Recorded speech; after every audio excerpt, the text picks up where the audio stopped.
you're a big anti-Jesse Lee hater, right? Yeah, I was actually going to ask your like what your address is, so I can come over and we can just like duke it out once and for all.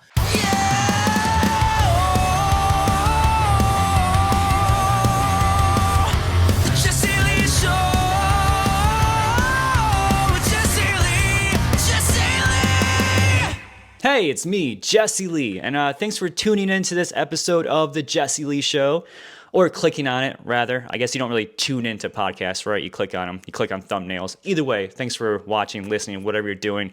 This week, we got Grant Random on the show. You might know Grant. He's a host on Lithium on SiriusXM, and also just launched his own podcast called Grant Random Reports the News. It's a news and comedy podcast. You might also remember Grant was a host on SiriusXM Octane before I came and took over. So we talk about our bitter feud that we have with each other and how much disdain we have. We also talk about why he left Octane in the first place. And we talk about the evolution of the Octane Breakdown, which is a news segment we do daily on Octane, where it's like, if you don't listen to the station, it's like SNL's weekend update, basically, like headline, joke, whatever. So we talk about the evolution of that and how the diehard fans can't let go of Grant Random because he was the originator. He was the GOAT, I get it.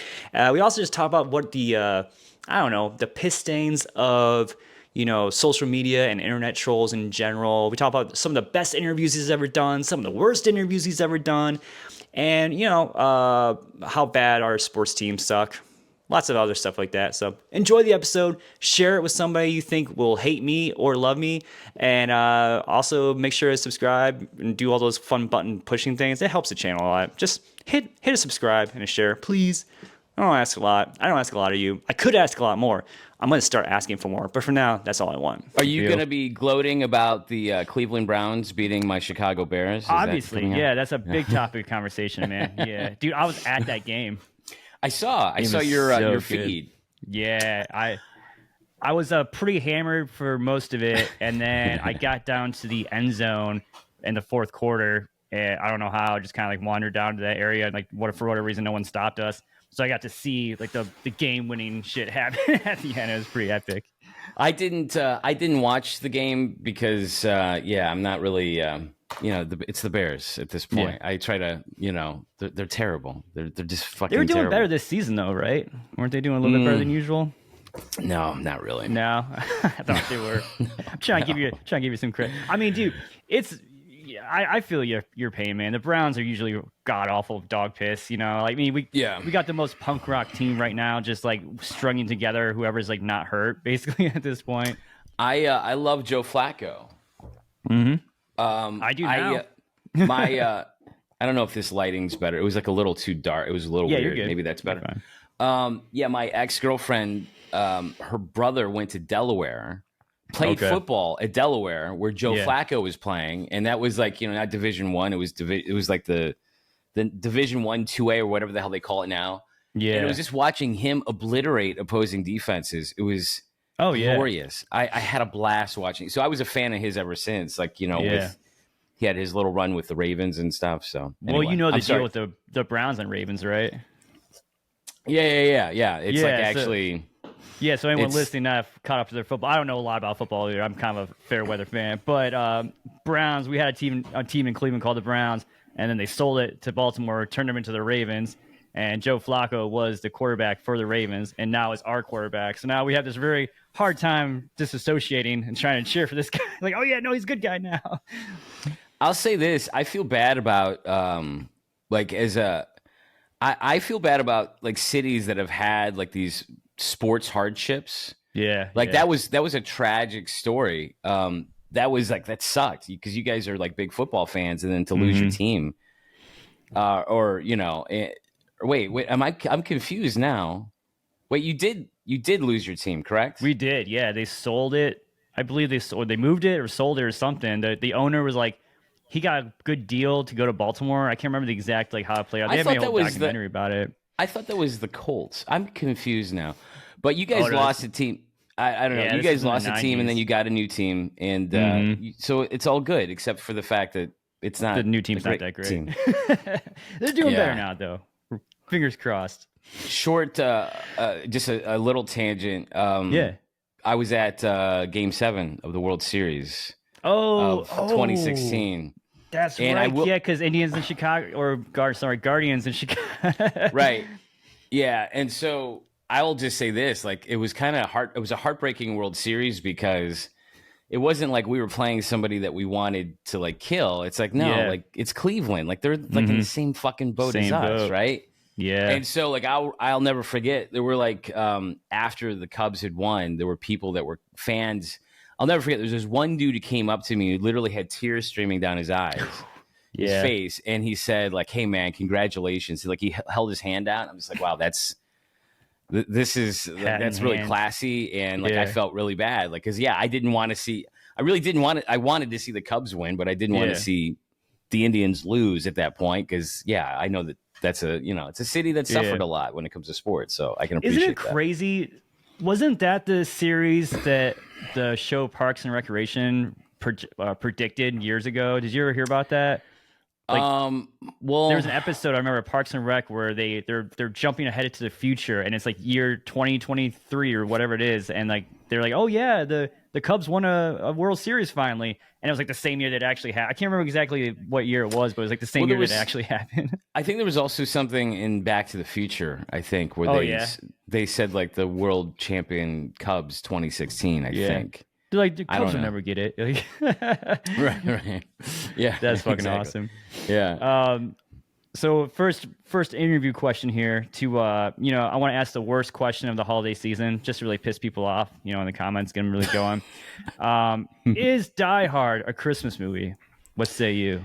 Yeah, it's funny because this does come up a lot. I never thought of it that way. I never thought of it as a Christmas movie. I found it to just be like, an action thriller kind of film that had Christmas as the backdrop. Yeah. I don't necessarily think of that like as if I'm going to get together with the family and we're going to, Christmas Day or whatever, we're going to huddle around the TV and watch Die Hard, even though it's a good movie to watch for Christmas. So yeah, I don't think of it as a Christmas movie, but I don't get pissed off if somebody does. I mean, it's a better Christmas movie. If you're going to call it a Christmas movie, it's a way better than most of them. Like the shit that comes out every year. Like there's a lot of really horrible Christmas movies that are typically like the romantic comedies. And most of the Hallmark stuff. It's terrible. So I'm okay with it being a Christmas movie. I just don't think of it that way. I loved how like it was a fun thing people said for a long time, like Die Hard is a Christmas movie, and then there was this shift in pop culture in the last like 5 years or so, where like if you say it's a Christmas movie, you're an asshole. Like it's almost like, oh, you have no personality, you can't. Like it became like this like meme thing, like you're an idiot if you say it, or like you're just like you're just regurgitating shit you've heard before. Like it'd be like the internet, of course, responsible for taking like a fun little whimsical thing and just making everyone feel bad about it, like for enjoying things basically. Well, you could just back out a little bit and just say the internet has kind of ruined everything. Yeah, it's fair. Right? It's totally fair. I mean, it's true. Like people, there's so much like if you're not arguing about something like in a particular place on the internet, then like people are bored. Like, well, why is there no conflict here? I'm here for the conflict. It's it's almost as if it's like, reality TV. Like reality TV, these shows, because sometimes they're on at my apartment. I'm not necessarily guiding the remote, but sometimes they're on. Right. And you just see like if there was no conflict in these shows, no one would watch. Oh yeah. And so, I think that kind of carries over. Like that whole mentality is people want conflict everywhere, whether it's like reality TV, whether it's social media, whether it's politics. Like everybody wants to just be screaming at somebody else, even if it doesn't necessarily warrant it. My new favorite pastime is to find something in my Instagram feed that's super positive and like fun and happy, like something like I don't know, like a dog chasing a ball and does a fun trick, and then just race to the comments and see how somebody turned it into something shitty, like how somebody like made it negative. Because there's always a comment like, well, you really should let your dog do that. That's not safe for the dog to be jumping that way. It would be something that's like somebody has to find something to be an asshole about. Like, come on. Like, I know. It's crazy. Like, yeah, people have been so tuned to that. Like, I don't even know if it's necessarily people necessarily really want that. We're just now so accustomed to it. Like everything is that way that they can't help themselves. They're like their brains are wired to do that, and that's clearly a problem. Yeah, I heard somebody say this recently. I don't know how true this is, but it's some kind of like philosophy thing. Like the reason why we gravitate towards negativity because like back in our prehistoric times or whatever, it was more important for us to know where the saber-toothed tiger was than the bunnies or something, because that was a threat. I don't know how, because I mean, I feel like you still want to know like where water is, probably more than the saber-tooth tiger. But I get where they're going with it. Well, I guess I think there's maybe something to that, right? But and I think I saw something the other day where it was somebody was saying that people are lashing out angrily at others because it's a distraction from dealing with their own pain. Yeah. Like not to get real deep here, but but yeah, I think that's kind of part of it is like, everybody's got their shit that they're dealing with, whatever it is, whether it's relationship, work stuff, like who knows, families, members are sick or something. And like the internet becomes an escape, and it's easier to be angry about stuff than to actually think about like, oh wow, like I'm bummed out because my parent just passed or something. I mean, I generally think anybody who's lashing out at a stranger on the internet probably doesn't have a very fulfilled situation going on outside of the internet. Like it doesn't seem like the two things would go hand in hand very often. Right. Well, yeah, you're lashing out at a stranger. Like I kind of look at it sort of like dating apps. Yeah. That like I remember like people like friends of mine would be using dating apps in here in New York, and then they would connect with somebody, but like until you actually meet them in person, like the attitude was they're not real, right? So I kind of feel the same thing about like the social media stuff. Like, trolls are trolls and they're gonna, do their thing, but like they've not met me, they don't know who I am, like they don't know anything about me, so I don't really give it a lot of steam. So big question. How much do you hate me? You're a big anti Jesse Lee hater, right? I'm assuming that I'm the new guy in Octane, so we're big bitter rivals, right? Yeah, I was actually going to ask your like what your address is, so I can come over and we can just like duke it out once and for all. Just get it going. It's funny because I guess there's a rivalry supposedly, but the funny thing is that people obviously wouldn't know that you and I have traded messages. Gosh, I think it goes back before you even joined Octane. Way before, I think you had responded. Like well, funny enough, I posted something. I think it was about a troll. It was my interaction with them, and I think you were just sort of reacting to that.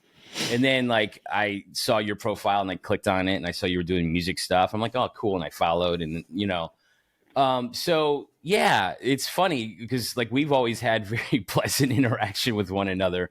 But people like to, they like to kind of think that there maybe is some sort of conflict, even though like, I left Octane on good terms. It was, my choice to leave. I was kind of burned out after being there for a really long time. And I had really wanted to kind of branch out and do like stuff like what you've been doing. And that's like kind of doing my own thing, doing a podcast and stuff. And I hadn't really had the bandwidth to do that because I was so busy between doing stuff for two different channels at SiriusXM with Octane and Lithium. And so we had tried to figure out like sort of, kind of a way to continue that would allow me to keep doing what I was doing, with both channels, but maybe to a lesser degree. And we kind of just never really got to a place where we agreed. And for me, it became pretty clear that like, I think the answer here is I need to move on, which is fine. It was like, I did so without any animosity or anything. It was a tough decision, but I left and I was grateful for everything. I had a really cool experience. I got to do so many cool things with Octane, but it was time to go. And then obviously with me leaving, they had to fill spots. Like I was on in the morning and they shifted the lineup around, and I was doing Biggins and they put somebody there. And then, I had been doing this breakdown update. And I didn't realize they were going to, sort of bring it back in with somebody else. But I thought, hey, that's cool. Like, I don't own it. Like, it's not my intellectual property. Like, I didn't come up with the name. I mean, I certainly sort of, kind of made it my own thing when I was doing it, but did it I exist before you were there, or did you like kind of start it? It did not exist. So we used to have there sort of was like this more straightforward music news thing that had been airing for several years called the Hardline Report. And I think that there was just sort of a thought it had kind of run its course and it was retired. And meanwhile, I've been doing stuff on another channel called Faction, which isn't around in its current form. I remember that. And yeah, they used to. So I was doing like some stuff there where I was hosting like these things called the Faction updates. With the FUs, get it? And yeah. So it was really hard because those were like a music news thing that they wanted to be focused on like punk rock and like action sports because it was like an action sports channel and mostly featuring punk rock. And the problem at the time I was doing it is there wasn't really a lot of, like when it came to the punk bands they were playing, there wasn't really anything going on. Right, unless Green Day was doing something, you weren't really. That's exactly right. Yeah, there's, obviously things are different right now. There's a lot going on, but at that time there wasn't. And with action sports, like unless there's an X Games going on or the Olympics, there's like nothing to find. And so I started kind of screwing around with these updates and started throwing in like some goofy stories and having fun with them because otherwise it was a nightmare trying to do these. Right. And then, and then as I had been talking to the program director of Octane and he'd heard some of those and he thought, maybe we do something again, but this time we kind of broaden it and like make it not so music oriented. And like I was trying to have fun with it and he liked that approach. And so he came up with the name and I sort of, kind of fumbled around with it until I think I sort of figured it out. And then, so we just sort of did it. And so, yeah, I was, I guess the first to do the breakdown, but I never really, I wouldn't claim like I own it or anything. It's not like my thing. So obviously they brought you in and you've, taken over the hosting of the breakdown and you've not gotten any kind of weird comments or anything about it, have you? No negativity at all. Yeah, no, everyone's super positive. Everyone loves me doing that. Yeah. No, it's funny because like when it was presented to me, well, first of all, when I first got the offer for the job, for the gig, it was like, I mean, as you know, everything takes freaking forever, the corporate. So it was like, sure. I think the program director reached out to me and I think it was like 9 months later, I actually had my first like show. That quick. Yeah, right. So when I found out where I got the offer, one of the things I was excited about, I was like, cool, I get to work with Grant Random. I fucking love it. And I didn't say anything to you at the time because like I didn't know if I was supposed to talk about it yet or because like it was so in the infancy. And I was excited about it. And then, I think like a week or two later, you posted like, I'm gone. I'm like, like, shit. So I thought when they presented the idea of the Octane breakdown, I didn't really realize it was like your kind of like baby. I thought it was kind of, I viewed it more as like an SNL weekend update type thing. They put in new characters every few seasons or whatever, swap it out. So like, I didn't really realize how much of like your territory I was really coming into until like the fans let me fucking know ahead of time. But I mean, yeah, I wouldn't, and again, I think like when you mentioned weekend update, like that's a perfect analogy because I think it should be thought of that way. Yeah. And I guess the problem is, there hasn't. It would be easier for you if there'd been like maybe 5 previous hosts versus the just next one. guy's gonna have an easy time. Right. So yeah, I think that people compare, and let me just be clear about something. I've been in your shoes before. Oh, yeah. Where I've replaced somebody who, people liked or whatever. And, and I've gotten those messages where like, bring back the old guy. Like, come on, man. And it's like, it's hard. Cause it's like, hey man, I'm just taking a gig. Like I didn't do anything, I didn't kick the old guy out or whatever. So I've been in your shoes. I know it's not easy. And, it's a character building experience, Jesse. Oh yeah. Yeah, it's funny too because like I almost didn't want to shatter the perception out there by having you on the podcast because it's nice to keep this little makeshift fake beef going. Really, just something to play up on the radio. But now everyone's gonna be like, I know. People are gonna wait. They actually are friendly with one another. I don't get it. This is crazy. This is weird. Did you have? I'm sorry. Go ahead. I was gonna say, did you because I know we'll get into your podcast here in a minute, but I know you're doing that kind of same idea of like, you know, the news with a twist. Do you ever feel like, because I find it personally, I don't like to be mean to people. I don't like making fun of people, and a lot of like, sometimes when you're doing like news, like these kind of like jokes, you kind of have to like poke fun and like take the piss out of somebody. Like, do you ever find like, do you ever like have a joke you're about to do? You're like, I feel like that's too far. I don't want that person to feel bad if they hear this. Well, so it's kind of funny you mentioned that because I sort of agree with you. Like, I don't like to be like to take cheap shots at people that, you know, like don't deserve it. But I will say there's been some instances when I was doing the breakdown where there would be some stories that would involve. I'm trying to think of a way to how I can say this without sounding like a total monster.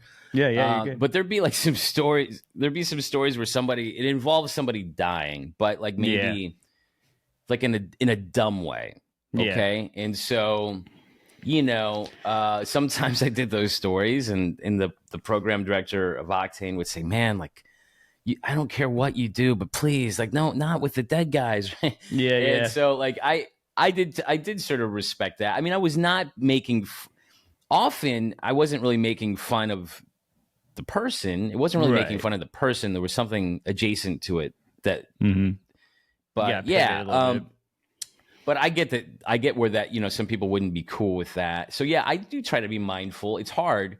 I mean, I find like, honestly, like I take a lot of shots at myself. And so that's fun. I actually really enjoy doing that because then I know like nobody's getting hurt here except for me. And I'll just bring it up in therapy. So no, but yeah, there are, you know, it's funny because obviously there's a lot of content on social media and, you know, in the digital realm. And I've seen some of these comedians who, you know, I think because it's so crowded out there, there's so much stuff, there's so much noise, and people are trying to break through that they're getting really fucking mean. And you know, but at the same time, it's not funny.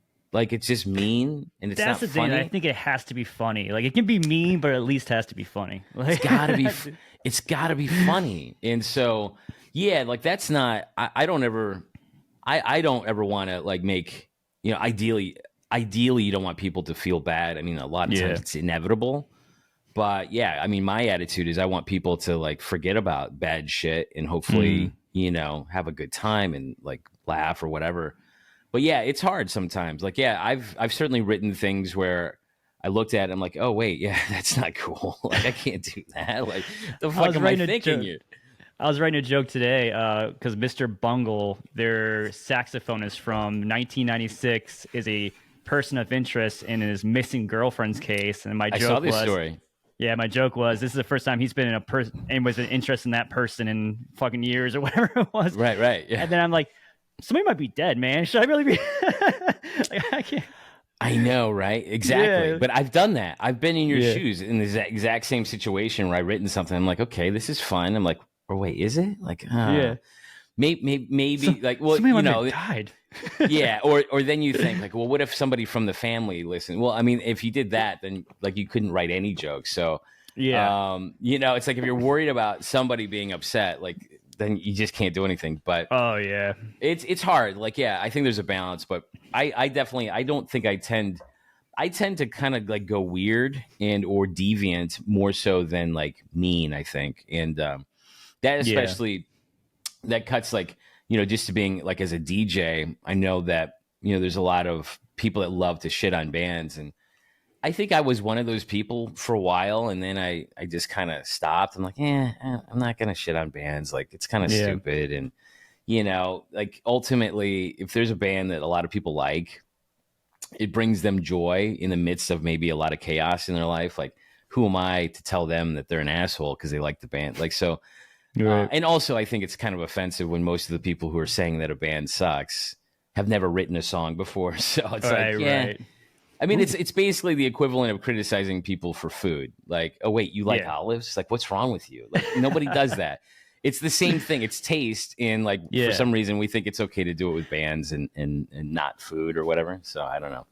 Yeah, man. People rock and metal fans especially are just so passionate about when it comes to the music. Like, I don't know if it's because like, you know, like where pop music becomes a little bit more like disposable in certain ways. I feel like for whatever reason, rock and metal fans seem to be really tied into their music to the point where it's almost like a personality, and like it's like if you say something bad about that song, you're saying something bad about them. Almost, they feel so connected to it. It's like, yeah, I mean, there's a lot of passion and frustration, I think too. Like, I think sometimes people get upset that their band isn't bigger or whatever, even though, like, you know, it's like in 2023, it's impossible unless you're like a pop artist, and even then, like if you're not Taylor Swift, I mean, good luck kind of cutting through. So, you know, people I think get frustrated that their bands aren't bigger or whatever, but I don't know. It's just like what you like, and don't worry about what you don't, and like don't get so worked up about it. It's just music, you know? Yeah, I agree, man. Yeah, it's a shame that like people can't just enjoy what they want to enjoy without feeling like attacked. I know. I mean, like, yeah, a lot of times people will say, "Hey, this thing sucks, that thing sucks." I'm like, yeah, I don't really care. Like, what do you like? Like, the thing that would be useful for me is if you told me, like, hey, I really like this one album, or I like this one show or this movie. Like, give me something that I can use that, like, oh, I can go check that out. Like, the negative recommendations are not useful.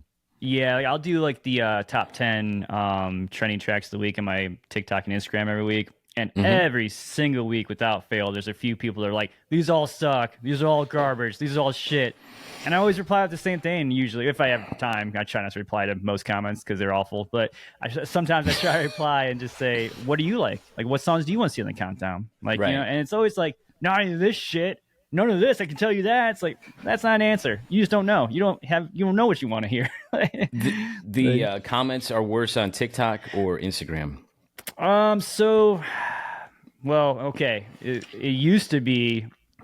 It really kind of gets a variable here because if I do a post on Instagram and I collab with Octane on it, the comments are way worse on there because I'm not getting my audience. I'm getting my audience plus Octane's audience, which is like, you know, a lot of people that don't enjoy me, you know, being on Octane. So I get that. But I say TikTok probably just because the following is larger there. I get probably more views on there. So I mean, it's a numbers game, I guess. Is that where you started? Was TikTok? Yeah, yeah. So I started. It was like 2019, and TikTok started bubbling up a little bit, and I saw like, you know, artists like Lil Nas X and just some other like pop and hip hop artists that kind of like started blowing up, and I was just like, oh, like this is the next wave because like it looked like the same trajectory I've seen like back in the MySpace days, for instance. You know, like how bands and artists would just like blow the fuck up from a social media thing. And there hadn't really been anything like that since MySpace. I felt like, I mean, like YouTube kinda. But like not like a real social media experience like MySpace was. And so TikTok was like, when I saw that happening for pop artists, I'm like, well, it's only a matter of time before rock artists start getting it, you know? And like, again, unfortunately, rock and metal kind of has to be like dragged across the finish line a lot of times when it comes to like what's cool. It's like, come on, like we're doing this thing now. Because like, it took like a year or two before, you know, bands started taking it seriously and really posting and stuff and really getting in there. So I was into it pretty early. Like 2019, I started like making like stupid little videos and like skits and shit, like not really knowing what the hell I was doing. Right. And then I don't know, probably about 6 months later, I kind of like got in the groove of just like promoting music, just sharing music I liked, like bands I liked, which happened to be a lot of like, you know, newer rock bands, metalcore and pop punk and stuff like that. So yeah, it started building from there, just doing the sharing like bands. And then I don't really know at what point I decided I started doing news and reporting about topical stuff. And that's when it just kind of like skyrocketed from there. That's when it's like, it became like an actual thing, you know, it wasn't just like a hobby anymore. And then, it's kind of cool that like it just transcended to Instagram and then to YouTube. And, you know, obviously Octane was a huge help in building the audience as well. And then getting get my podcast going now. So I just try to be like everywhere at this point. But yeah, TikTok was the beginning of it. That's smart though. That's kind of, I think, what you kind of have to be doing. I mean, that's like, I'm sort of, I guess, playing a catch up game because I've been like in one place forever and I've not been anywhere else. And it's actually the thing I've told people a lot, like that kind of do what we do or whatever. I just said, like, don't have all your eggs in one basket. I said that as I did, I actually did have all my, and so that was what was important for me, is like to actually, like the SiriusXM experience has been great. Like I have nothing bad to say about it, but I wanted to do something else, and so. Yeah. And when you're doing that much work, when you're on that many shows and stations, like physically to find the time to branch off and do something like that has to be impossible. Well, that was exactly it. I mean, that's, I was really burned out because I was doing so much. And, I say that, like, I fully acknowledge, first of all, that I was super lucky to be doing everything I got to do, that everything I was doing was fun. It wasn't like I was digging ditches somewhere or, dealing with any kind of backbreaking work, but it still was a lot. And that was kind of the thing, is that, I got this studio space that I'm in now in like late 2020, September of 2020. And the idea was I'm going to start a podcast. And then like, I realized like, oh yeah, I don't have any time to do this. And something's going to have to change. And that's ultimately, why I had to make some changes to my professional life. But, I give you credit. What year did you leave Octane? It was 2021, right? It was March of 2022. Is when the end of March, yeah. Mm-hmm. So there was a gap there because you just launched the podcast last week, Random Reports and News, correct? Mm-hmm. And thank you. Yeah. Episode 1 is out. Actually, by the time this drops, episode 2 will be out. So, as long as this keeps going, as long as you didn't try to end it already. Well, I'm dealing with the grind of like, now I have to keep doing this, right. And that's been the most terrifying thing of the whole part of it, is like, you start this whole thing going, you got to keep it going, and that's kind of terrifying. Gotta see it through. What was the did you need to kind of like recalibrate and like recoup to get it going? Because like there's kind of a big gap there in time. There was a huge gap. That's a great question. So I was off the air for like 5 months after I left Octane, because I was basically, not to get like too much into the weeds here. Find yourself, right? Yeah, I was eating some plants, and I basically, in part, so there was 5 months where I was off, where I was like sort of negotiating a new agreement with SiriusXM, because I essentially had walked away from one, and we had to come up with a new one for me to continue doing what I do now, which is just the Lithium show. Yeah. And so for some reason that took 5 months, for whatever reason. Sounds right. Yeah. But I mean, I was kind of part of the problem. Like I had an attorney who I was using previously. He wasn't getting back to me, so I had to find a new lawyer, and they weren't getting back. So like I was part of the problem. I'm not blaming it, fully on the company. So for the 5 months I was off, it was like actually really great to not work. So I kind of didn't really. I was fucking off for 5 months. And so that was part of it. I had actually imagined that I was going to launch a podcast that summer, and then I didn't. And so, because again, I was off. And so then I came back to SiriusXM in September of 2022. And then the goal was, okay, now I got that sort of settled. I'm going to focus on the podcast. And then right as I was getting ready to do that, I had like a very serious family situation that popped up.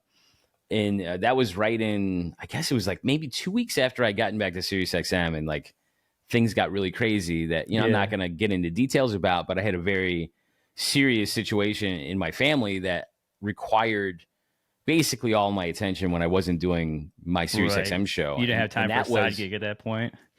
Yeah. Yeah. And I was like, I remember thinking, well, thank God I didn't like launch a podcast before then and then have to pause it. And like, it would have been a nightmare. So this was a thing that was going on for months. Like this went on, this wasn't just like a month or two, or like it went into this year. And so that was a very intense and very chaotic sort of situation that, life happens and you never know what's going to happen. But so that kind of like had all of my attention. And once things kind of calmed down in that front, then I was able to kind of I had to focus on a bunch of things, not only just like, oh yeah, I want to launch a podcast, but I had other things in my personal life I had to tend to that were actually more important at that point. And then once I got everything sort of squared away, then I said, okay, now we got to get to the business of a podcast. And so that's when I actually got serious about it. So yeah, there was a much longer gap than I intended,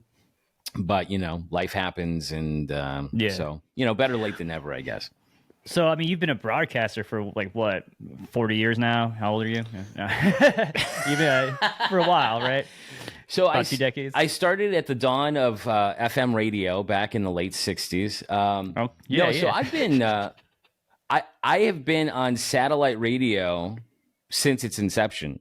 Right. So, right. Like I started, I was hired. I was originally, my first big gig was in Chicago. I was working at a station there. And that was, I think that was 1999 is when I started there.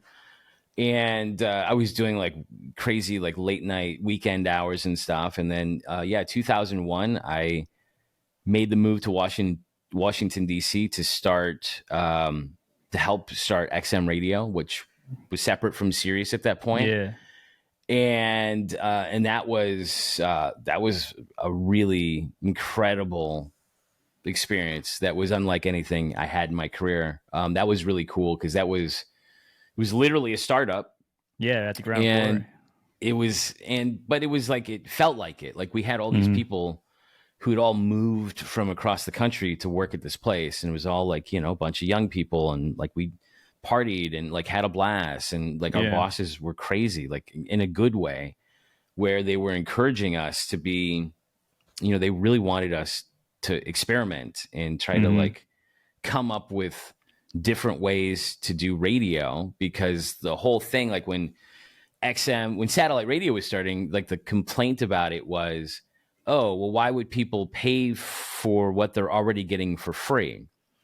And so I don't know what exactly was happening at Sirius at that time, but I know at XM, like the attitude was, well, we have like motivation here to do something that hasn't been available before. Like this, we have to do stuff that isn't like what regular radio is. And that's like kind of became the MO.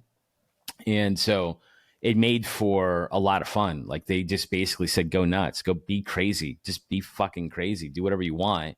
Just make sure it doesn't sound like the local FM station. Right. And so that's what we did. And it was a blast. It was really an unforgettable.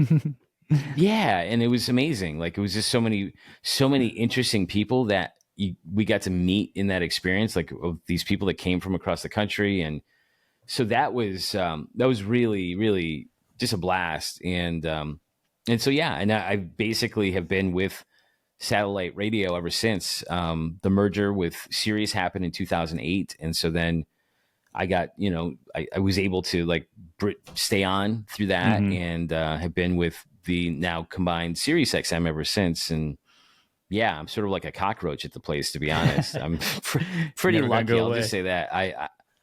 I can acknowledge that I've been very lucky throughout my career. And so, there's a lot of been layoffs and all kinds of crazy shit that's happened along the way. And so the fact that I'm still standing is crazy, but I'm grateful for it. It's cool. So with all these years of experience, is it, have you found like any kind of like new challenges with the podcast, like shit you weren't expecting? Like, oh man, I didn't realize that doing this kind of editing would be hard, or anything like anything that kind of caught you off guard with this? So the good thing with the podcast is I had done a lot of editing before. And I've worked with like Pro Tools, which is what I'm using. You probably use the same, I'm guessing, or something similar. Oh, I'm a cheap bastard. I use Audacity. Okay. Yeah. I've used that since I was like 12, so I've just never changed. Well, it just kind of comes down to what you're comfortable with, right? Like if you know something, like why would you change it? So Right. I've edited a lot, but yeah, some of this stuff that I've never been very technologically oriented. Like, so yeah, buying a microphone or microphones and like getting the equipment, like that stuff to me is kind of a struggle. Just because I've never been like the tech guy or the gear guy. I'm always this guy. No, I just want to use this stuff. I don't give a shit how it works. I don't want to watch an hour-long tutorial. I just want to fucking use it. Oh my gosh. Well, but I've been watching nothing but tutorials recently. So that's been different. Also just like Yeah, like social media, like actually doing it consistently is like not something I've been consistent at. And so like, yeah, Right. doing a thing now that I sort of, that depends on me to promote it. Like, yeah, that's been a little different. And I don't know, like a website, like I'm dealing with all of it. As you know, it's like, oh Because it's yeah, all there's on the you, website. And so, yeah, it's been kind of stressful, but it's also been fun. Like I've tried to make sure that I've enjoyed the whole experience. Cause like whatever chaos I'm dealing with last week, the day before the podcast was supposed to be launched, like my podcast host crashed, like the site crashed. And, you know, I was just thinking like, oh, you gotta be kidding. Of course it's the night Good before. timing. And at that point, I just realized, like, okay, like this sucks. I'm just gonna go home and go to bed. And I know this is a momentary, sort of problem, and it's gonna, you know, it'll be figured out. So I've been trying to be like sort of take the long view that all these little bumps along the way are just, you know, it happens. Like you got to start somewhere, and you're gonna have to learn stuff. So with things like kind of breaking and not working, it kind of helps you to learn. So. And that's really annoying, though. The technical difficulties is by far the worst part. But I mean, it is cool though. It's like you're passionate about it. You want to, you know, do well. But at the same time, you don't have to. It's not like you have a boss or somebody breathing down your neck. Like we got to get this in by midnight or whatever it is. Like so, you kind of like get to like go at your own pace in some aspect. But of course, you want to obviously keep it going weekly and be consistent with it. It's exciting to do it on my own. And I was sharing this with my brother the other day because my brother came to visit me here in New York.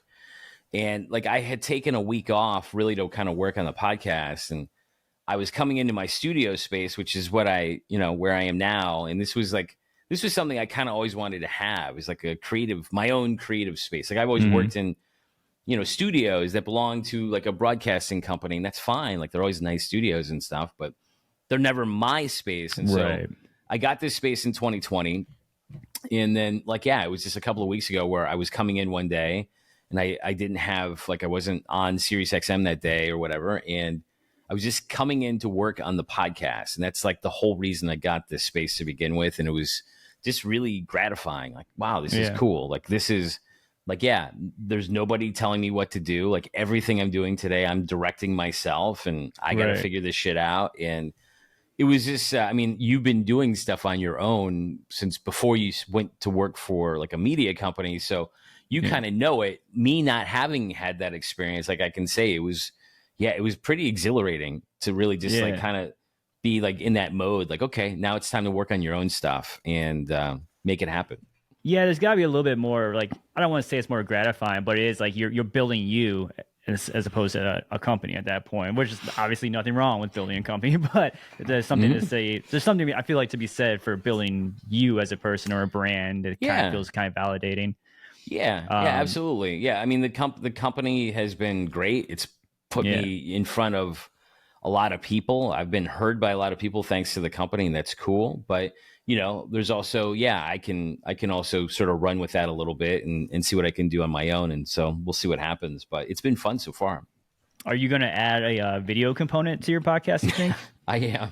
Yeah, I've been asked about that. And I just had that conversation yesterday. I'm really lucky. There's a guy down the hall who he does like scoring for TV shows. Like he's done like some really cool shit. And he was asking me about that. I'm like, listen, man, I'm just trying not to fuck up the audio part right now. Yeah. Like, this is conducive to video for sure. And I know like, that's what I hear everywhere is you got to have video. You got to have video. Like there's a podcast that I listened to, and the guy that hosts it was talking about podcasting. He's like, yeah, anymore, if you're going to do a podcast, you're basically producing a television show, essentially, and which is different because that's not how it started, and it was attractive because you didn't have to do that before. But I definitely recognize that there's a video component that I need to figure out. But that'll honestly come in time. For what you're doing, even like in the meantime, if you just wanted to like some promotional stuff to put out there, like if you could just set up your phone with your microphone and just shoot a one video. It doesn't have to be from the actual podcast. You just take like a couple of the jokes that you want to, your best ones or whatever, and just film that. You just you saying them, and then maybe edit it up a little bit and post that. Like, it doesn't have to be straight from the podcast, because I know that can be difficult trying to get good video while you're recording a podcast because like you have like a lot of different moving pieces and parts you have to kind of connect and all that stuff. So it's almost like you treat the social media asset as a whole separate thing you're recording. Like you're basically making a little promo for your podcast. That might be an easy way to get around it for the time being. Yeah, exactly. So I appreciate that. I appreciate the tip because I hadn't even gotten to thinking about doing like that part of it. So there's a lot of stuff to learn still, and but like even when I do the Octane, because I do the Octane breakdown, I started doing like a recap on TikTok, Instagram Reels, was I take basically like the bigger stories of the whole week and just put it in one big video and put that out there. But I have to record the whole thing all over. Like even though I've recorded all those jokes and headlines or whatever throughout the week, on the radio, I had to record them again for the actual video portion of it because it wouldn't sound right if I just clipped them out, and pieced them together. And so I just do it that way. Okay, so well, it takes a little longer, but But I mean, that's it. Unfortunately, like everyone's already told you, like unfortunately, if you're not putting this stuff out there in video format, it's really hard to get people to see it anymore. Hard to draw eyes. Although, like I just started posting stuff on TikTok because I'd never fucked with TikTok before. I didn't know what to do. I'm just like, whatever. And then like I got some prompt from TikTok that said that still photos were performing better on there than video. Yeah, have you seen that? And do you know what that is? It's like whatever, like the way a certain thing behaves, and then it switches, right? So is that? I mean, do you know about that? So it's like, do you know how like on Instagram you can post like a carousel of like photos, like you post like 5 or 6 photos and you're gonna swipe through them. That's all it is. Yeah, you just post photos like on TikTok with a track behind it. Yeah, I got that notice too. It says like Instagram or TikTok photos perform 9% better or something. I'm like, what? Like who's really like?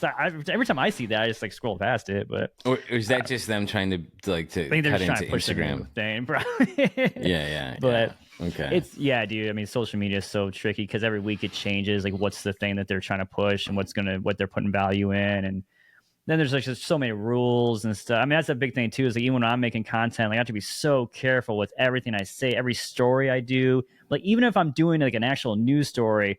Like there's certain words I can't say because the algorithm takes shit out of context. If I talk about, rape or, weed or whatever, something that words that trigger their shit, they'll squash the video and go shut down. It's like, even though it's like, if it's part of a bigger news story, like I did a story about Tommy Lee's dick pic about a year ago when he posted that on Twitter. Great story. Hilarious. I didn't even show the dick. Like I blurred it out and everything, but yeah, but they still they took it down. They said it violated their. I'm like, just because I said dick pic, I guess. I don't know. It's so annoying. Yeah, it's really kind of. I know that there's been people that do a lot of YouTube stuff. Like that was like a big problem with them, that people were monetizing their videos previously, and then like YouTube kept drilling down and like changing the rule. They were never clear about what you could do, and then they kept changing it, making it more strict. And well, that's why, the thing. If they were just more clear, if they were clearer about it, just like tell me what can I say. They've never been clear, which is weird. So I don't know. Yeah, it's so much. I mean, what do you think is after? Like TikTok is the newest one, but what's after TikTok? Do you have any idea? Is there something coming after that? I don't think there's anything even on like the horizon right now that can compete with it. Because like Threads was kind of hyped up and cool there for a minute, Ooh, it's so boring. Threads is awful. So boring. Oh, it's so terrible. A lot of reading. Well, it's just like these people that are good at posting videos and photos on Instagram, terrible at writing. Right. It just it doesn't work. Like you can see the difference between it. Yeah, and like I think the hype died down that pretty hard because like it was like something new. The idea behind it was kind of cool because when you first signed up, you automatically imported all your followers over from Instagram. So you start this brand new app with like 10,000 followers or whatever it was. Like that was pretty cool. But yeah, I think no one's using it. So I don't know. And I don't think there's anything out there right now. Because I mean, obviously TikTok's not going to be around forever. There's going to be something new that pops up and becomes like the new hip thing. But from what I can see or have heard, like there's nothing really even remotely close at the moment. Like that's interesting. It's cool that YouTube and Instagram keep trying to reinvent themselves a little bit and do new stuff. And like Instagram was dying out there pretty hard, and then they started doing Reels, and now Instagram's kind of popping off again. Or wasn't it Same stories thing. first? Didn't they start with stories, right? Yeah, they had stories, and then when TikTok popped off, Instagram stole the idea and did reels, Well, and because then YouTube. stories wasn't stories like the ripoff of Snapchat, right? Yeah, exactly. Yeah, that's all Instagram does. They just rip everyone. Which at this point, like nobody even blinks at them doing that anymore. Like it's No. become so accepted that everybody's ripping off everybody else. Like people stop complaining about it. It's like, oh yeah, sure, okay. Yeah, I mean, you have to do whatever the kind of content is that people like want. Like, if everyone's making 60-second videos and that's what's people are into watching and making, it's like you have to allow that on your platform, or else no one's gonna go on your platform anymore. Yeah, It's like, I mean, that's why YouTube Shorts started doing their thing too, and that helped too. And it's crazy too, because like even like YouTube, like I post for a while there, like I was only posting my shorts on there, like before the podcast got going. And it's like it was literally like it was a platform that I didn't make any content for. I just like reposted my TikToks and reels there, and I grew like 40,000 followers on a platform that I did not take seriously whatsoever. I did not put any actual additional effort into it. I don't think I even applied the comments. Yeah, on YouTube. Yeah, on the shorts. Mm-hmm. Yeah, and then then when I started the podcast, it was cool when I started putting videos up and stuff. The episodes, like I already had kind of a little following already built in, so that's cool. Yeah, that's awesome, man. There's so many, like you said, there's so many rules and things to know. It's like it's crazy. It's really wild. Are there any platforms that you're not on? I'm technically on X, formerly known as Twitter. But yeah, I don't tweet. I don't do anything, or X, or whatever you want to call it. I don't do anything on there. Well, they've not figured out the verb, I don't think. Yeah, right? they really got to get that nailed down. I just never liked it. Even back in the day, you weren't a Twitter guy. I was never a Twitter guy. I don't know what it was. Like I just never got into it. It was one of those social media platforms that I felt like I missed the boat on. And once I did, I was like, all right, I'm just not going to try.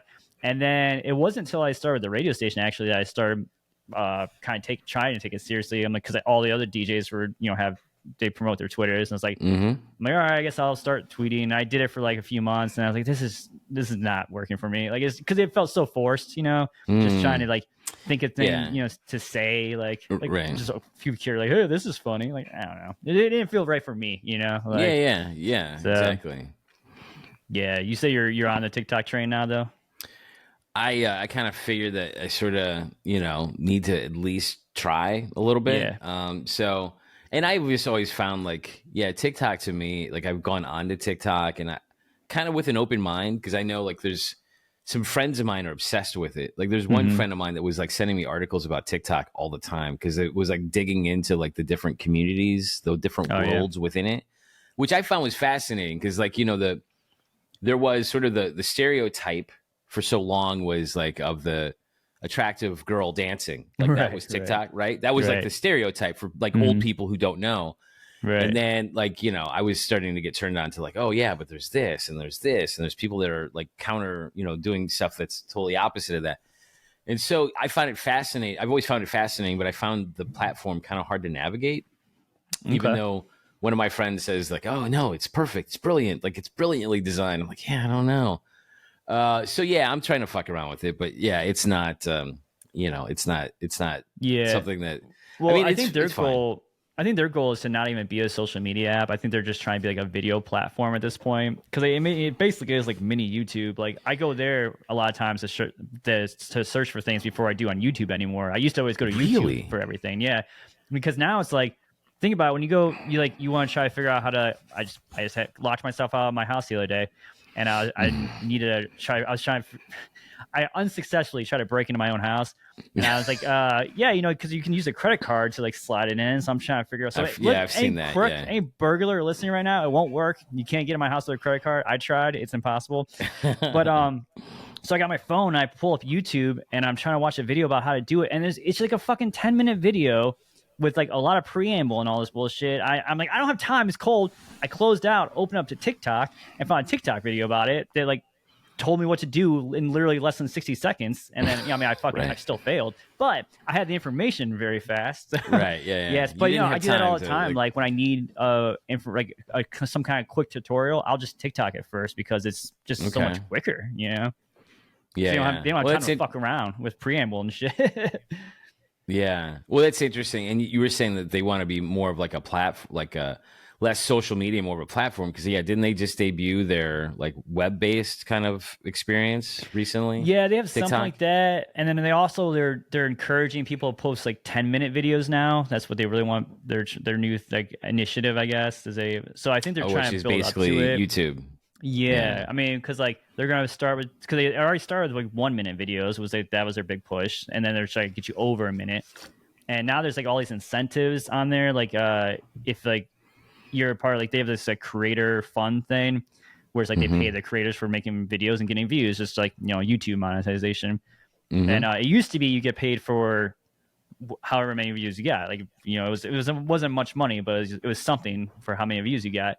Now you only get paid if your video is over 1 minute long, and the pay is higher, the pay is better, but it's like the video has to be over a minute long, and like there's all these other requirements, like the video has to be super original, like you couldn't just like repost like someone else's video, or because a lot of people were doing that, just taking clips of podcasts and putting them up there and racking up a bunch of money, Right. like there's like so many accounts that would just take like clips of Joe Rogan's podcast and post them, get millions of views, and just be ranking in money, But yeah, so there's all these like rules and parameters now, which is good because like it makes the quality of content higher, and it pays off a little more. But yeah, so they start there, and now they're saying like, 10-minute videos, we're encouraging that. So yeah, I think it's just going to keep building until essentially it's mini YouTube, and you can post like 2-hour long podcasts on there or whatever, which is going to be insane. Like, can you imagine like scrolling through and just like sitting there for 2 hours on like, because it's meant to be such a like a quick moving app, you're supposed to watch like and that go. Like that's totally different from what the experience was designed to be. So yeah, I don't know. It is weird.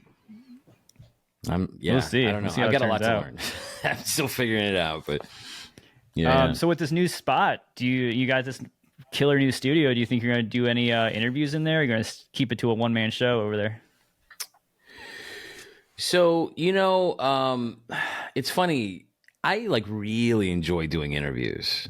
In fact, like for me, separate from me enjoy doing it, I enjoy listening to interviews. That's how I got into podcasts. I mean, that was kind of like, I think the big podcasts, the ones that, especially that kind of started early and have grown to be really huge, are interview ones. And so I love the medium. I mean, it was perfect for that because interviews never got a place to like really air before. Everything was edited down for TV, for radio. It was always for time. Like we don't have time. And podcasts are like, no, now you do have the time. So I think it's great. So for me, I think originally, because I decided I wanted to do this podcast that I'm doing, like going back to 2021. So it was even before I left Octane that I decided I wanted to do this. And for me, like at that time, it was sort of the attitude was, well, I'm already doing a bunch of interviews for my job. I don't want to do more, outside of it. I want to focus on doing those interviews well versus doing too many. And then like, yeah, that makes sense. And so like for me, then it sort of became, okay, I'm going to do something else. And then, for a while I was just figuring out what that was. And then 2021 is when I decided to do this kind of shorter form thing, which I thought was kind of interesting because it was just like, well, I'm not trying to compete with the 3-hour podcast. Like anybody's got like mine's 10 minutes long. So it's like anybody's got 10 minutes. I love the idea. The concept's great. Yeah. So, but in terms of interviews and things, like I do want to play around with like some streaming stuff. Like maybe, I don't know if, have you played around with Twitch at all? Have you done anything on Twitch? Yeah, I did Twitch for a little while. Dude, that was tough. I had a 3-month contract with those guys. It was great. I mean, they were a super nice company. Like they were super generous and everything. They gave me all the tools I needed, but it is just so hard to build a following over there because there's no, and they were upfront about it in the meetings and stuff. Like there's no natural exposure on Twitch. Like there's no like where TikTok, you post a video, you potentially will be seen by millions. Like no one's scrolling through Twitch looking for stuff to watch. Really, it's like they people are sort of going find there what to they watch. like, and it's like having a TV show.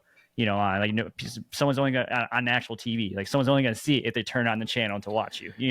So how did people discover? Like, how does somebody build a Twitch file? They're bringing a following from somewhere else? Got me, man. I couldn't figure it out.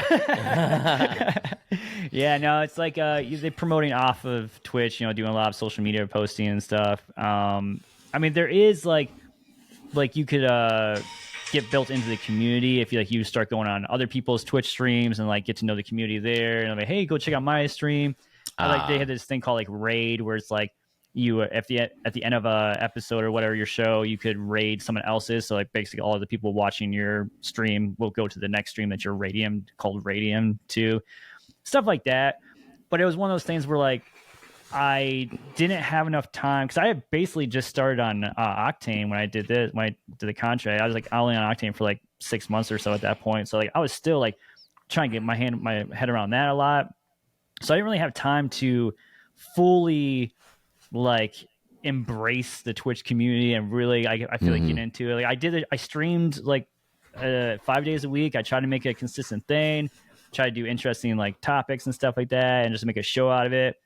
But yeah, it just ended up not being like long-term viable. And for me, I create enough stuff in a vacuum. Like, you know how it is, like sitting, like talking to a microphone, like by yourself, creating this stuff.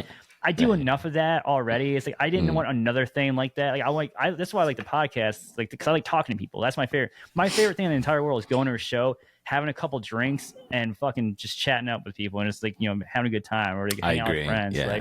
Like I wish I could figure out a way to do this podcast like on Friday nights or something like that, so we could have some beers and chill. Because like obviously during the middle of the day it's kind of harder to get wasted. You got shit to do, but like so yeah, for me the Twitch, like as cool of an idea as it is for like a way to, because a lot of people make a lot of money on doing Twitch, it just didn't work for me, okay, like, as far as like a platform. But yeah, for me, like I think I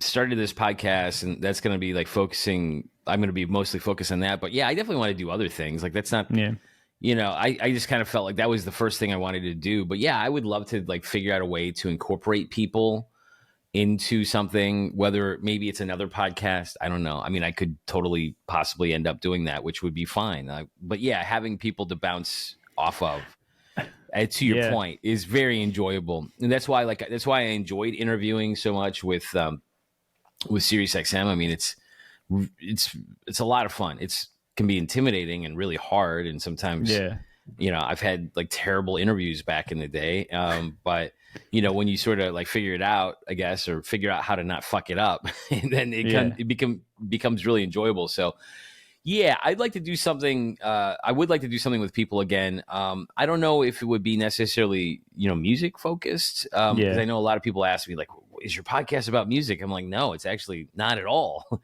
And that was attractive for me just because so much of my professional life has been with music, and that's great. I'm so lucky I've been able to do that. But it was kind of fun to just like kind of talk about weird shit that didn't have to do with that. And so, yeah, I don't know if I would do something where I would maybe have artists in, but I don't really know. I haven't figured out what the next thing is, but I do have a space here that is conducive to hosting people, and there's extra equipment and stuff for that, but I don't know what that's going to look like yet. Do you have a favorite interview that you've ever done?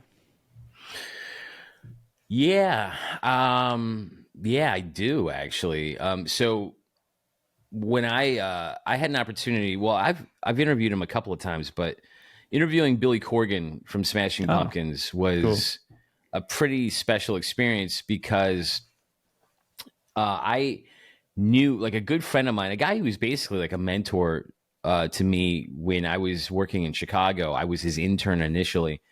He had interviewed Billy Corgan on multiple occasions. And so I just said, hey, James, like, I'm going to interview Billy Corgan. What should I know going in? Like, what would you say? And he's like, well, his attitude was that Billy sort of, he's a wrestling guy, which I don't know if everybody knows, but he's got a wrestling thing.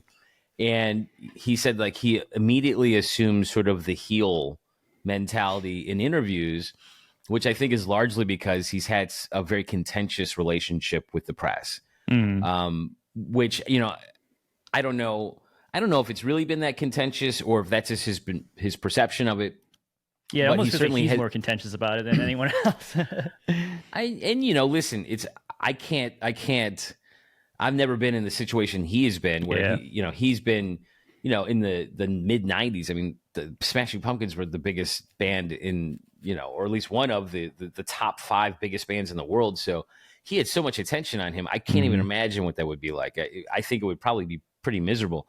So I went into it just thinking like, okay, this guy is, not crazy about being interviewed. And we started chatting, and I don't know, it went really well. It was never contentious. And I sat down with him for a really long time. Like I had him, I think originally the interview was supposed to go like 30 minutes, which even was a lot for what we normally would get with SiriusXM interviews. And then like his publicist was coming around, which is something that people don't see, but that's what happens is they'll like, start, hey, time and all this shit. And he brushed them off. He said, no, this is, I'm enjoying this. Let's keep going. Yeah. And so we ended up going, I think it was about 15 minutes. And, nice. And it was just really enjoyable because I think he was kind of amused by it, because I was also, I don't know. Like I came at it honestly as a fan, and I'm never trying to do gotcha interviews with bands or whatever. I'm just trying to do something interesting and try to, make it fun and interesting for people to listen to. And so like, it was just, it went way better than I could have expected. And it was just a pleasure to chat with him. And, it so happened to be somebody I was really a huge fan of. So that was probably, if I think of it, that's the interview that comes to mind right out of the gate. Yeah, I agree. Sure. I think the goal should always just try to have a good conversation with somebody. And I think if you have a really good conversation with somebody, then the natural nuggets and clickbait or whatever will come out of it anyway. You'll get those little pieces you can use because you had a really good conversation, like instead of just going there with like an agenda, like I'm going to ask this question at third way through. Yeah. And that was the thing too, is like, I think I established with him that, I just had no desire to try to, like, I wasn't trying to pin him down on anything.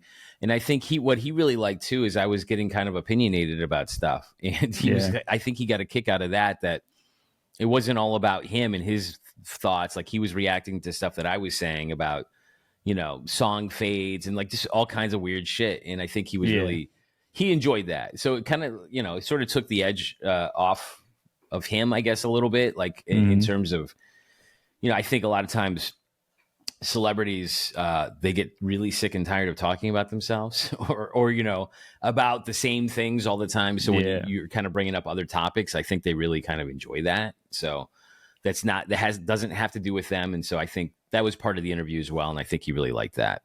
Nice. All right. So then, what's the worst interview you've ever done besides this one? No, this has been, I gotta say, well, also I gotta say, I haven't often been in the position where I'm being interviewed. And so, this is kind of foreign to me, but it's been super chill and enjoyable. So, thanks for making it easy. That's right, man.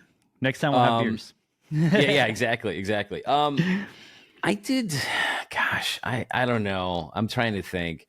Like there's some interviews I don't, like I've had really terrible interviews with like massive artists, and then I've interviewed them again and they were, I think, in a better place. So a lot of times I think it really kind of boils down to catching somebody that is having a bad day, which, hey, we all have bad days. Right. Maybe catching somebody, before they've embraced sobriety, right? So, so embrace sobriety. I like putting it that way.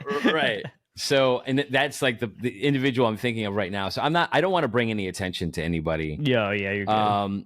But yeah, like when an interview goes bad, holy shit. Oh man, it's awful. It's just awful. But I think I got to the point where I kind of, when interviews weren't going well, or if an artist was being difficult, I kind of shut it down. I'm like, listen, I'm not dealing with this. Like, I will stop the interview and just say like, hey, I pointed out to you in advance I was going to talk about this, and this, and now you're acting weird that I'm asking about the things I told you about, and we don't have to do this. Like, do you guys want to continue? We can stop. Like, I'm not, like, I got to a point where I just wasn't going to deal with any shit, because it's like, I'm not doing this. So especially, and I think once that stink is on the vibe already, like once it kind of goes that route, it's kind of it's got to be a little bit harder to recover after that point. Like once they've started being kind of like established, like all right, like yeah, when nobody wants to be here, then what the fuck are we doing? Like yeah, when the mood gets ruined, it's ruined. Yeah. But yeah, I'm fortunate that I just tried to learn from experiences. Like I remember early interviews. I think for me, I had a hard time listening to somebody speak, like answer, and also think about the next question. Like, you know, and so like there'd be a lot of times where I sort of like have some moments where I was panicking, like I think they're wrapping up their answer. I don't know what I'm going to say, which I think that was partly, you know, I also wasn't preparing properly. And so you kind of learn how to do that too. Like you don't want to come in underprepared. And so, yeah, a lot of the bad interviews, I will say, I think from some, especially early on, they were my fault. So like I'll own that. And it was only after doing a bunch of them, like I started doing them a lot more frequently. And then you kind of, you know, it's like anything, you just kind of get your reps in and then you kind of get better at it. Yeah. I mean, because I think, you know, podcasting and interviews and radio, and like I would even throw like stand-up comedy in there as well. I think a lot of people listen to it and they think I could do that. Like that's easy. Like they're just talking. That's all it is. Like it's not. That's not all it is though. There's like so much more involved, and like a lot of people don't understand or don't realize how hard it could be to naturally have a good conversation with somebody you've never met before. Like right off the bat, like think how many like awkward conversations you have small talk wise at the grocery store or something like that. You know, somebody you never met. It's like so many. There's so many awkward now imagine people sitting down with that person for an hour and trying to talk about their day or something, you know?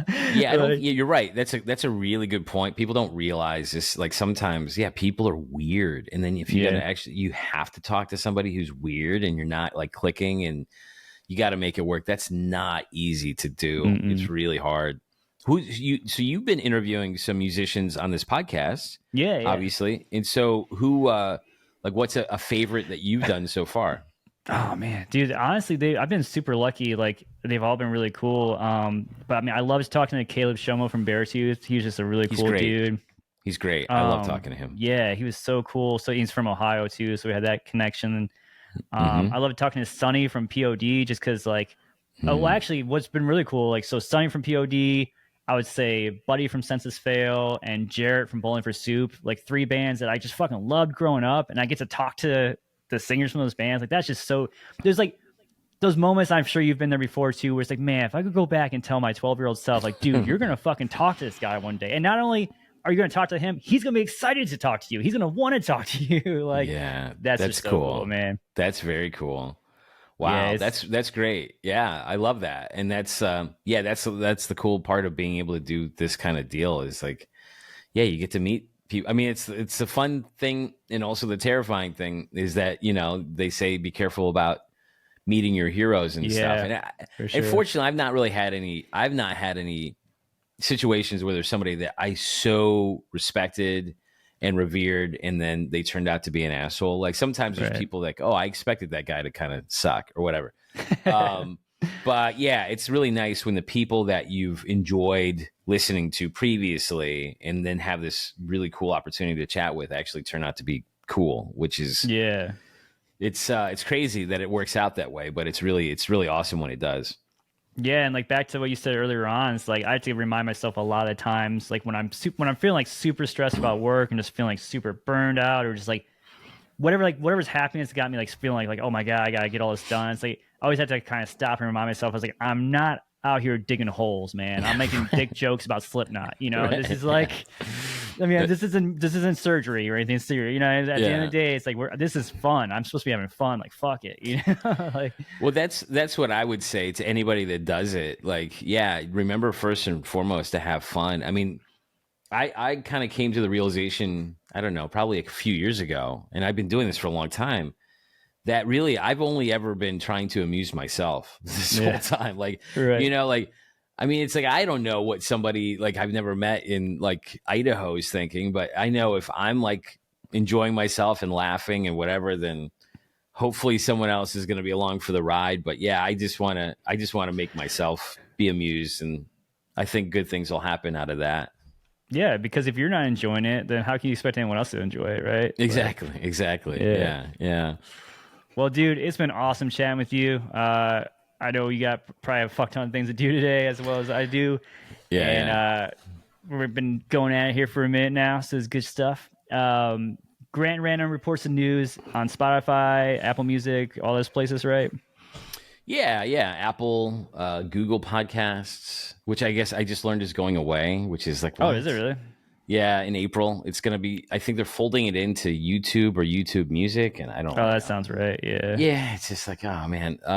Amazon Music, yeah, like all the big ones and a bunch of small ones I've never heard of before too. And Right. check it out. It's now live and it's weekly, and I like I'm that having the fun. tag is very specific that you're not discussing politics on there. What drove you to that decision?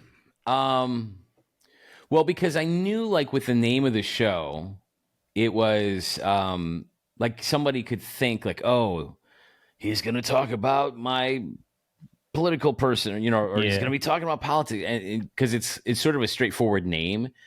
And so I wanted to make that kind of clear, because and it's funny too, because even now, like, I still get people saying, well, but how can you make fun of stuff and not talk about politics? I'm like, really easily. Like, I don't want to get into that. There's like so many, we were talking about this earlier. There's so many people that are obsessed with politics and so worked up about it. And that's fine. Like, hey man, like, I get it. Like, you're concerned about things and paying attention. That's cool. But like, yeah, I didn't want, I know that I think people are trying to do political humor, especially now. You can't do it. It's really hard to do it to be pleasing both sides. Like, Oh God, you got to pick a side, and I don't want to pick a side. Like, I've always taken pride in the fact that I think that people who've listened to me over the course of, the decades now that I've been on, I think could, like, not determine, like, what my political orientation is. Like, I've always felt pride in, like, they would have no idea. So, which is great, because then, like, they're listening to a music station, they're looking to not be thinking about that stuff, and I'm not contributing to it. And so, and I've sort of just kept that mindset going forward. Like, I'm to the point, like you mentioned, like, I'm just a guy who's like telling dick jokes. Oh, suddenly I'm going to start discussing presidential politics? Like, are you going to take me seriously for that? So, I mean, it's not to say that I don't watch, like, real news and, like, I'm paying attention to stuff, but for the purposes of this, I just wanted to give people something, like, as an escape. If you can, like, make somebody laugh, for a few minutes a day, like, to help them forget about, again, whatever bullshit they're dealing with, like, that to me is, like, that's my goal. If I can do that, then I'm a pretty happy person. Yeah, it is wild to me when I have people reach out and, like, if there's some kind of big social issue happening and they want me to, like, comment on it, or they want me to say something about it or put some information on it. But it's like, first of all, why do you care what I think about this? Like, I understand I have a big platform, so you want to get your side of the message out. But what if I don't agree with you? What if I don't agree with your side of the message? Like, so why? And it's like, people are following me for, again, dick jokes and Slipknot news. They're not following me to see how I feel about, Trump's, I don't know, indictment or whatever is happening. I don't know. Right. Like, yeah. I mean, that's so not, silly. they're not coming to you to get updates on what's happening in politics. And that's the thing. I get asked all the time, what do you think about this? And I often will just say, like, I haven't been paying enough attention to it that I can't speak educated. I can't be giving you an educated opinion about it. So I'm not going to talk about something I don't know about. And especially to a stranger on the internet. Yeah, and again, why do you give a shit about what I think about a thing? Like, come on. It was very important for me to put that out there, because I also think that, I don't know. Like, I think a lot of the political or a lot of the comedic sort of news stuff that's out there really is, again, they are picking a lane and they are deciding to go with, catering to one side or the other. And I didn't want to do that. And I wanted to make it very clear that I wasn't doing that. So it wasn't ambiguous. And it was just like kind of a, making people know you can tune in, and I'm not going to make fun of the person you're going to vote for, whoever the fuck that is, in 2024. Yeah. No, dude, I love the idea. It's a great concept. Like, like we've said before, it kind of feels like, like listening to SNL almost, as with that kind of the vibe. And I love all the production you got going on with it too. It's definitely got the whole old school newscaster sound effects and shit. It's good stuff. Thank you. Dude. Thanks. I appreciate it. It's been fun putting it together. Yeah. And like just figuring out, I didn't know a month ago, I don't think I knew even what it was going to sound like. And I just knew like, I had a rough idea and I'm like, okay, no politics. It's going to be fast paced and 10 minutes, I think. And and we'll go from there. So yeah, it's been a lot of fun. It's been a lot of fun to put together. And, I'm just trying to keep it fun. And I hope that people have a good time checking it out. And it's only 10 minutes. So you can listen to it while you're on the toilet.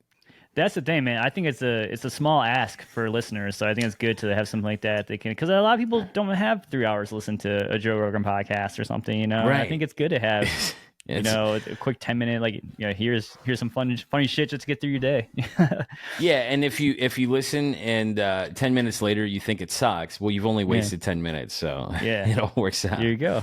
Yeah. So if you're listening to this podcast and you love me, you're definitely going to love Grant Random Reports and News. If you're listening to this podcast and you hate me, you're probably really going to like Grant Random Reports and News. So definitely go check that out. And Grant, where can we connect with you on all the socials? So I am at Grant Random. Let me ask you, that you're a social media guy. Do I sound like an old dude when I say I'm at Grant Random? Is that okay? Yeah, I don't know. So. Like I'm asking because I'm not paying attention. So at Grant Random on what I still call Twitter.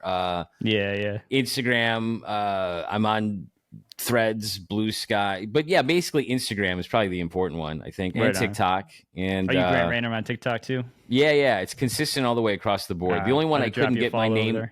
What's that? I'll have to drop you a follow over there. Oh, please, I appreciate it. The only one I couldn't get my actual name on was Snapchat, and fortunately, that wasn't a big loss. Yeah, no, I mean, unless you're trying to send some dick pics, then you're kind of out of luck. Is that what Snapchat is now? That's all it was back when I was a kid, when I was in 2008 or whatever. That's all they were using it for. Okay. I haven't been on it forever. I was on, I had Twitter when I signed up for, when I went to when I tried to start taking Twitter seriously when I got on Octane, I went to go sign up and Jesse Lee was taken. And I'm like, what the fuck? Like, who has Jesse Lee? I was like all angry. So it's Jesse Lee's show.